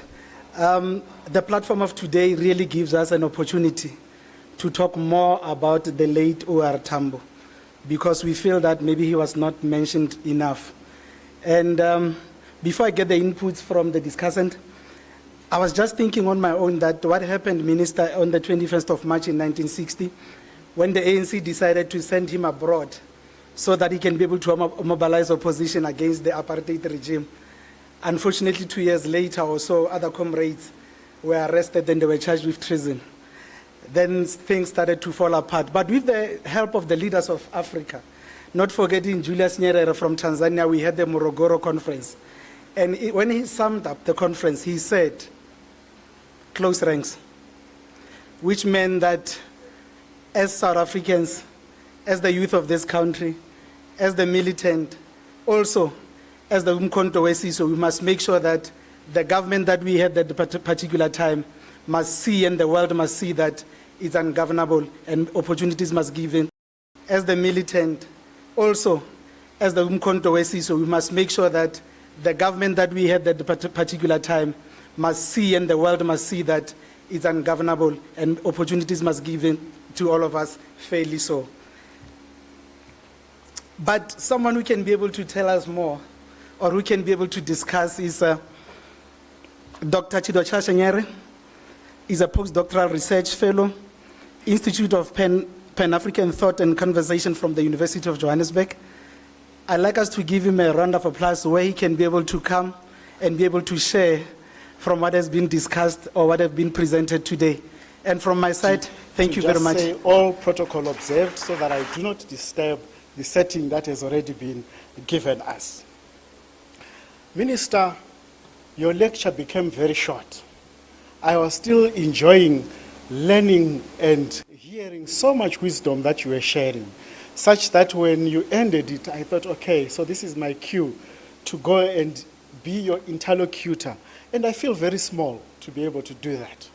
However, I want to thank firstly the organizers of this event for picking me up to come and be the minister's interlocutor. I was wondering, why exactly me? And I thought, I'm really not one of those luminaries or eminent scholars. Will I really be able to interlocute the minister? However, when she shared a bit about herself in terms of her university days, I felt at home because I could realize that we have something in common here in terms of epistemic disobedience. So I'm glad I've already said all protocol observed, because I am not a diplomat. I am just a scholar, a decolonial scholar at that matter. So I'm about to ruffle some feathers. Minister, you are quite right in terms of setting the scene and in terms of trying to go back to the African archive. In other words, the minister has called us to go back to the African archive. And how so? Minister, you started off by reminding us of the Timbuktu University. You started off reminding us about the Timbuktu University. And I am glad you mentioned that, but I'm also aware that you had to start somewhere. We could further explore other intellectual heritages from the Kemet civilization, from Egypt. This is where all civilization comes from. We could go into that, but the minister has already done so well in mentioning some eminent African scholars. So we do have eminent African scholars. However, as she posed, why is it that we do not have these scholars as part of our curriculum today? So this will be my entry point. Now we are celebrating today a luminary, or luminaries rather. I should speak particularly about OR Tambo and Lady Adelaide Tambo. They are luminaries of the struggle. So I want to pay tribute to them, and I want to start off the discussion with painting some picture about the struggle. So the struggle was for democracy, the struggle was for human rights, the struggle was for self-determination. And we may want to ask ourselves, why did we even have to go through that struggle? So it already points us to colonialism. It points us to the apartheid system, particularly here in Africa, in South Africa. So when we speak about colonialism, I know it has ended. Physically, it has ended. We are not justified to be crying about colonialism. However, colonialism has been survived by something else, something more sinister than the physical colonialism, and that's coloniality. Coloniality works in this way. These are the templates of thought, templates of being, and templates of society as we know it today. So the issue that we should really be discussing is modernity. This is where the issue is. Because if we look back into the history of South Africa, particularly when the apartheid system was formally inaugurated by one of the chief protagonists of the apartheid regime, Hendrik Verwoerd, who was a scholar, a psychologist from the University of Stellenbosch, he argued that apartheid was supposed to be a system of good neighborliness.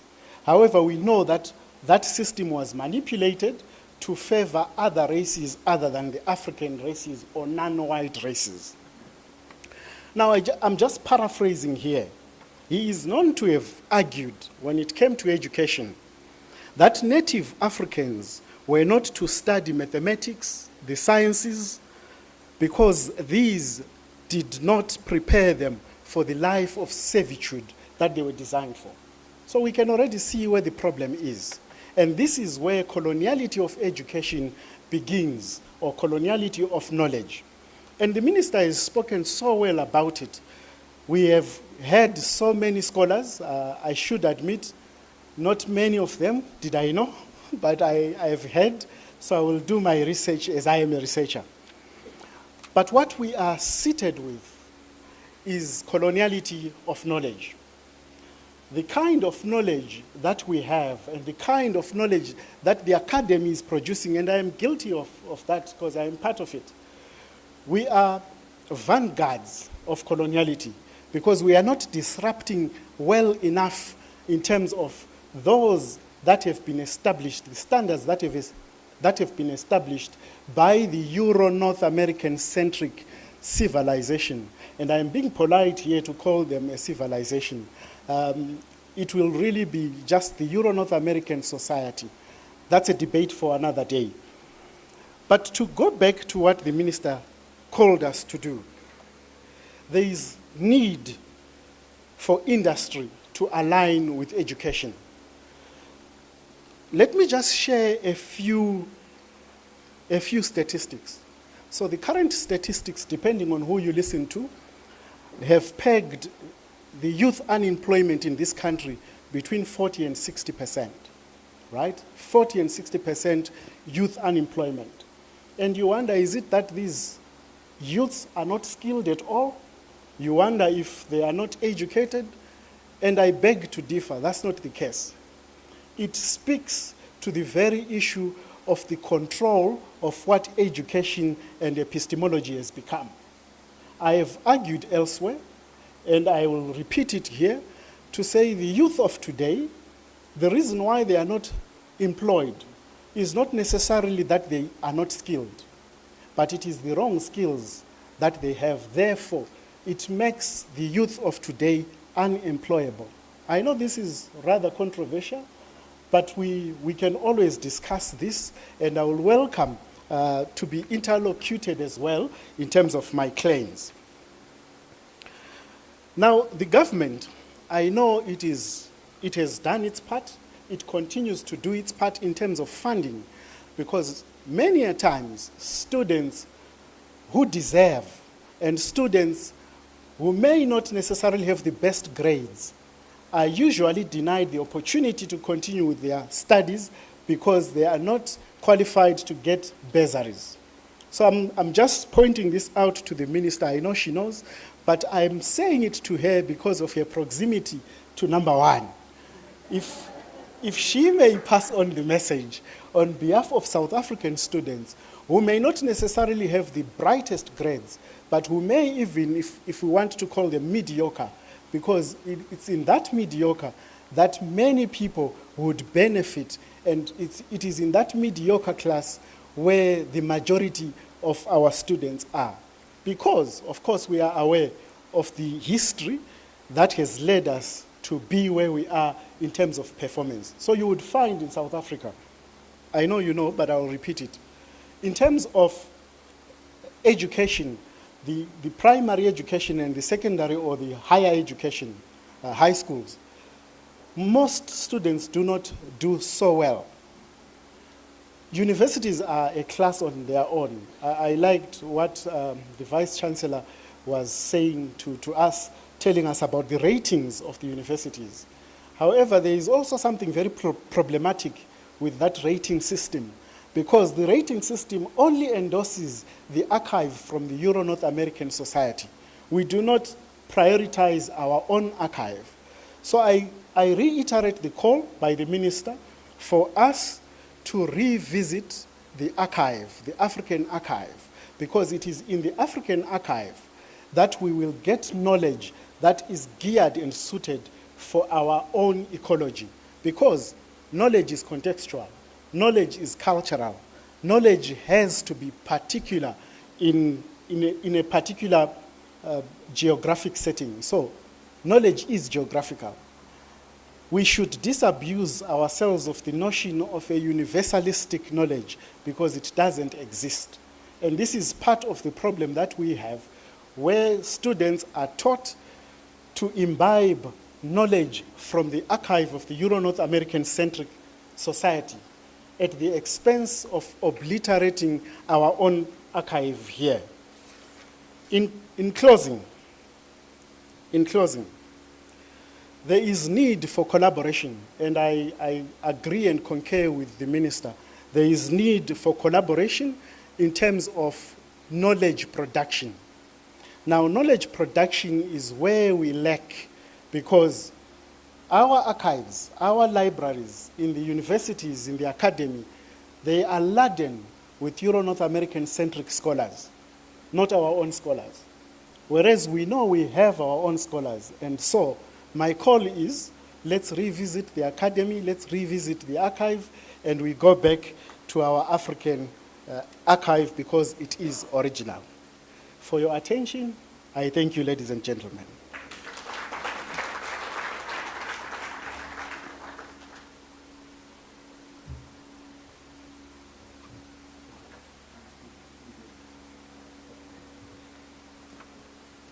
Thank you very much, Dr. Nyere. All protocol observed, like it was said earlier on. My name is Xolile Gaba. I am the third program director. So I just wish to ask you all to please give Dr. Nyere another round of applause. Thank you very much. And Dr. Nyere is saying to us that we need to revisit our African archives. Perhaps we need to think in the lines of libraries, that we as Africans must, as the minister has also said, ensure that our intellectuals that she mentioned in the list, the long list that she went through, is celebrated throughout the year, so that we are familiar with them in schools and in universities. Without wasting any time, I'd like to take this opportunity again to get our ambassador, who is going to do the remarks from the Oliver and Adelaide Tambo Foundation. Her name is Ambassador Nomathemba, and she is a trustee of the Oliver and Adelaide Tambo Foundation, who received her BA in History and English at Roehampton Institute in London, followed by a postgraduate law at University of Witwatersrand in 2002. She completed a diplomatic training in 2007. She is currently the director of both Women in Capital Growth, which is a black empowerment company, and WebNet Solutions. She is also the CEO of Evening Star Manufacturing. Since 2008, she was involved in diplomatic work, and from then and in 2012, she was the South African Consul General in Hong Kong. She is currently the ambassador of the Republic of South Africa to Italy, and the co-founder of the South African Women's Chamber of Commerce, as well as a member of the International Women's Forum. Can we please give Ambassador Nomathemba Tambo a round of applause? Welcome, Ambassador.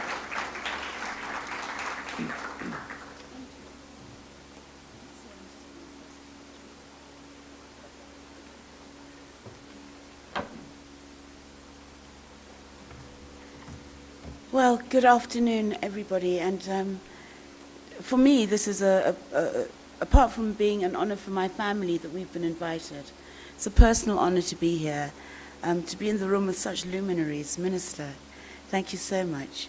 Vice Chancellor, she's gone to the graduation. I mean, how exciting is that? That on the same day that we're having this event, young people are graduating. They've completed a course of education here at UNISA, the largest open distance learning institution in the whole continent of Africa. And it's based in South Africa. It's been doing the most amazing work for many years. So I'm thrilled to be here, and I hope I can say, as well, the minister got away with it, so I think I'm going to follow her lead, all protocol observed. My job here is to make remarks. I'll be very, very honest with you. I didn't know I was supposed to be making remarks. I thought I'd got off lightly. I thought I was just going to come, drink, meet some people, have a bite to eat and leave. So I have unfortunately been scribbling away madly whilst people have been talking, trying to pick up on some of the things that have been said. And I have to say that Regional Director Nodere, what you said is that you said that Tambo's life used education as a way to fight injustices against African people.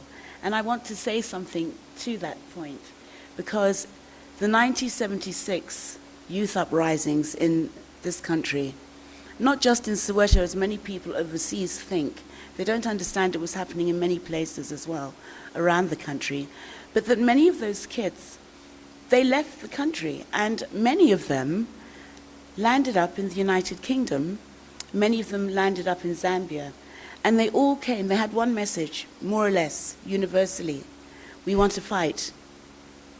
We want to take up arms. We want to hit back at the apartheid government. And my father, being an educationalist and being a very, as I think it was said before, strategic thinker, he said to them, I also want you to fight, but I have a different path for you to take. Let us take education and make it a weapon of war. I want you to go to universities. I want you to become educated so that when we take our country back, we'll be able to show that we know more than they do.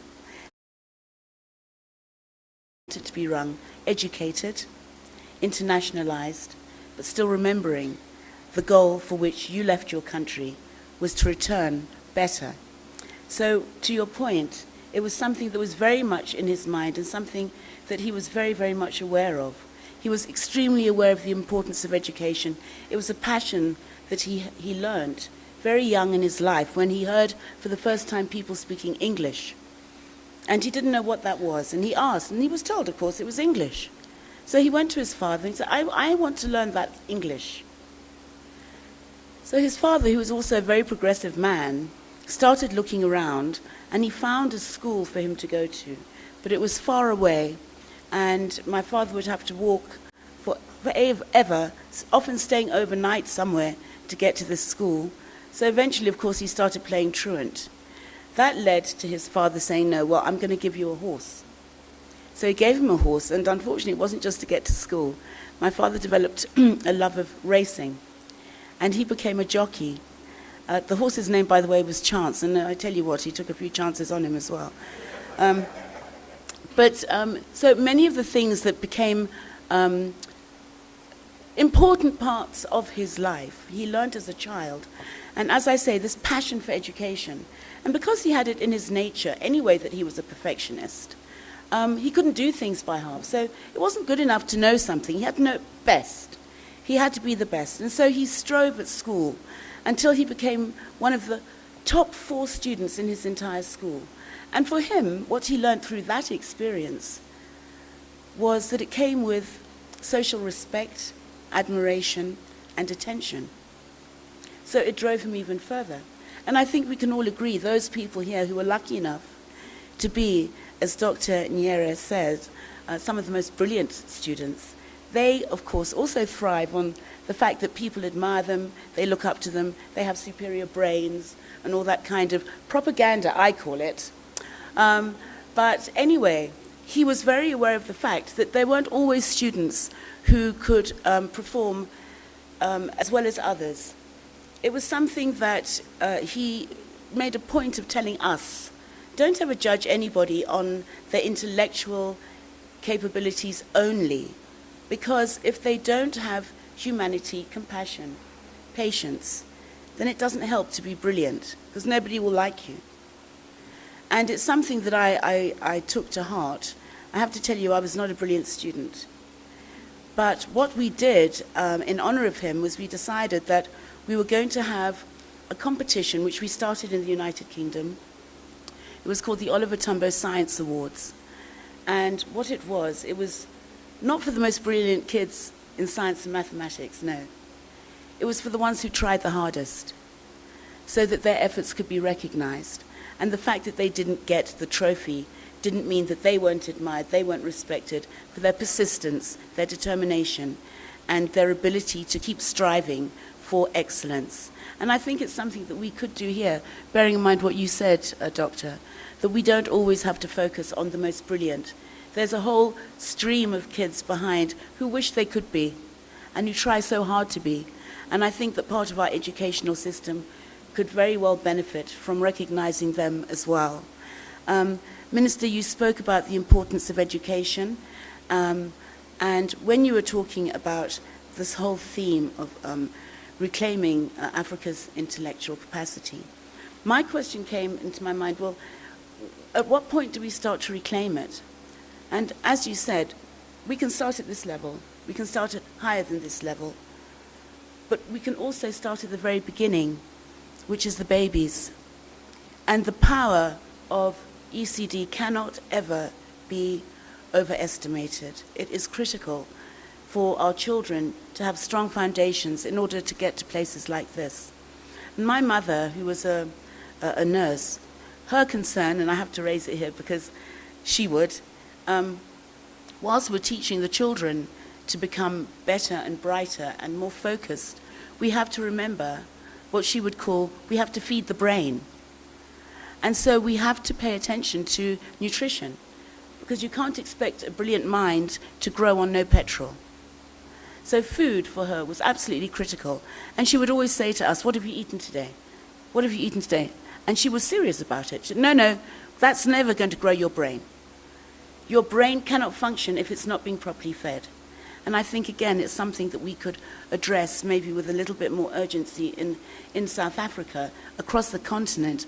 And then where we're looking at peaceful countries like our own, what about those countries where there is conflict? And we know, because we've seen the studies of kids who grow up in countries of conflict where they don't eat, where the brains and the bodies are not being fed, and they're stunted. And at a certain age, you will not be able to be anything else but stunted. So again, just in terms of the discussion that is being had and the very valuable information that we've received, I think that that is something that might deserve some consideration.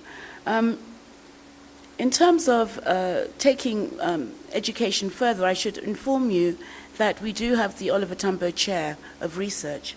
It's a chair that is a Pan-African chair. It's currently based in Burkina Faso, Zambia, where else? Mozambique, Ghana, Uganda. I think that's about it. 7 countries. I can't remember the others. But I think that's probably about it. Have I said Tanzania? I think so. And what the aim of it is to educate, basically, from a scientific perspective. The researchers go into the infrastructure of science and of learning and of development of their specific discipline in order to be able to teach it to younger academics, graduates, postgraduates, so that they can also become excellent researchers across the country, across the continent, ultimately the world, but looking for collaboration. And talking about collaboration in education, the other thing that comes to mind is that as an ambassador, I was very often very upset and disappointed by the number of our intellectuals from South Africa who had been invited to Italy. Italy wasn't so bad. To Hong Kong wasn't so bad. But I have to say it out loud, to the United Kingdom, where so many of them were invited to sister universities or institutions to give lectures for periods of time as exchanges, and yet their visas were always denied. It was like getting through the eye of a needle to get our academics into the United Kingdom, and it's still a problem. And I would ask that government takes a position on this and helps those people, because we accept everybody here. It doesn't seem to me right that we are refused entry into other countries so that we can share our expertise, our brilliance. And Minister, as you were saying, there are so many brilliant minds in Africa that not even Africans know about. So what about the rest of the world? So it just feeds into that perception that we can't, that we don't have capacity. We are brilliant people. But if we are the only ones who know of it, how does it help us? Look at what happened in COVID. Look at what we did, South Africa did during COVID.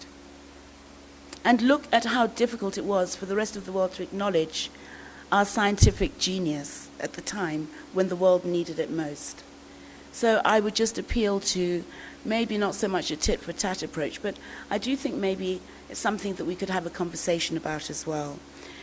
Talking about issues of collaboration and issues of, I guess, the whole notion of reclaiming our intellectual capacity, it is also a fight, because we are saying to our intellectuals, we are expecting that you will collaborate and work together, despite the fact that we're all coming from different places, with different cultures and different priorities.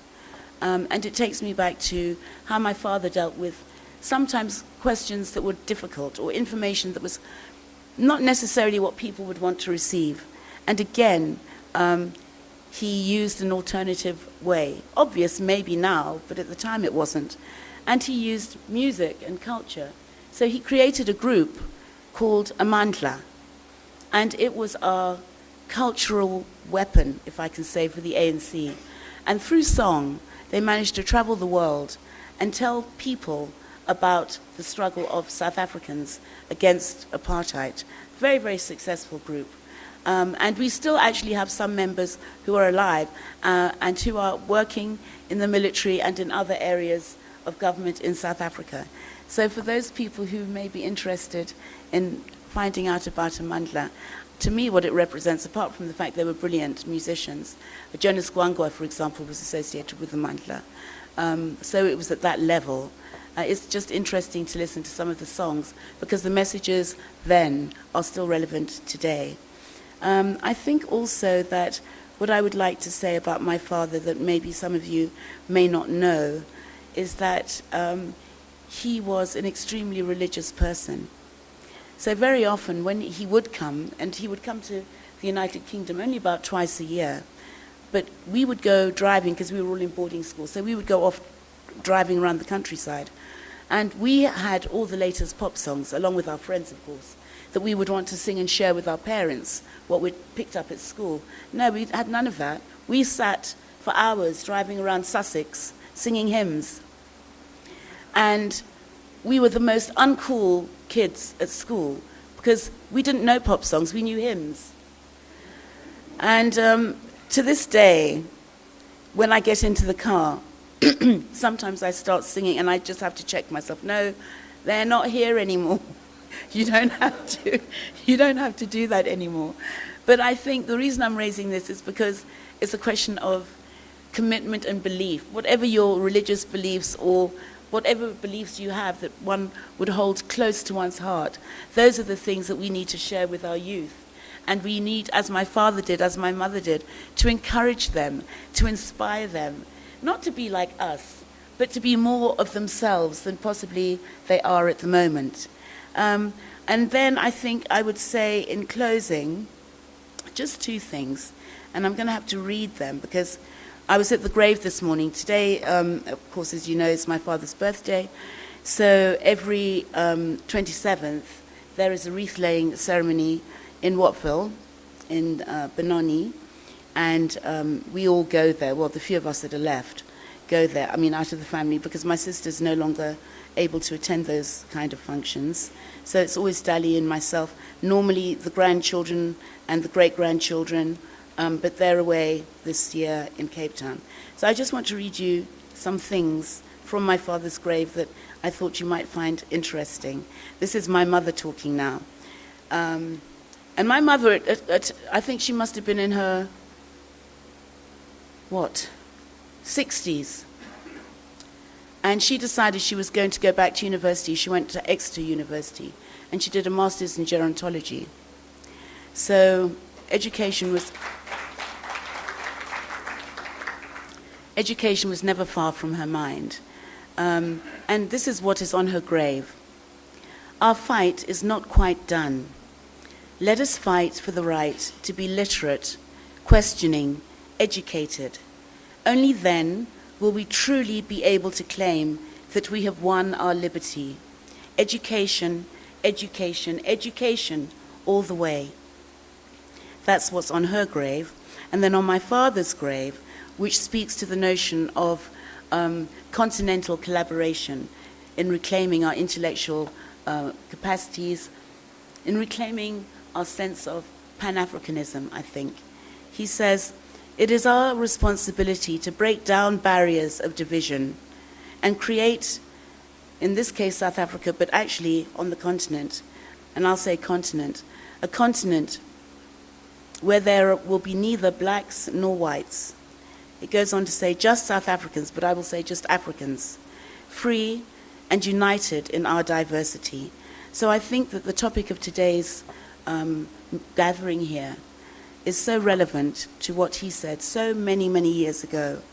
And again, I thank you for the opportunity to address you, and please remember the words of my parents so that you can also pass them on to younger generations. Thank you so very much.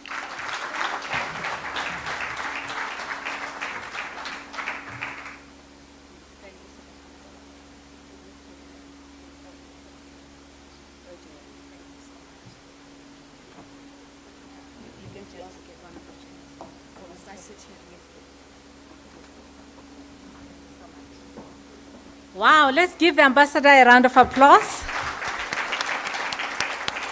It is not often that we have an opportunity like this. So at UNISA, we are truly, truly, absolutely feeling grateful and blessed, Ambassador, that you took the time to come here, and also for the generosity of spirit from the Tambo family, because today is the actual birthday, you can imagine the family would have preferred to spend the time alone together to remember their father. So we really appreciated, UNISA, that you were so generous to make the time to come here. Ladies and gentlemen, we now move to the next section of the program.